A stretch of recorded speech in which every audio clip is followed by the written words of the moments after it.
నువ్వు ముసలివైన వేళ మూడవ కాలవుతా, నలతగుంటి నా ఒడిని పానుపు చేస్తా.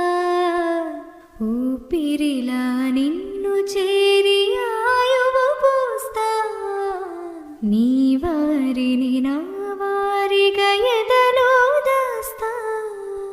నీ కల నిజమవటానికి నన్ను బదులిస్తా, నీ క్షేమం కోసమైతే ప్రాణాలిస్తా. ఏదేమైనా సఖా విడువను నిన్నే, ఒట్టుగా ఒట్టుగా చెబుతూ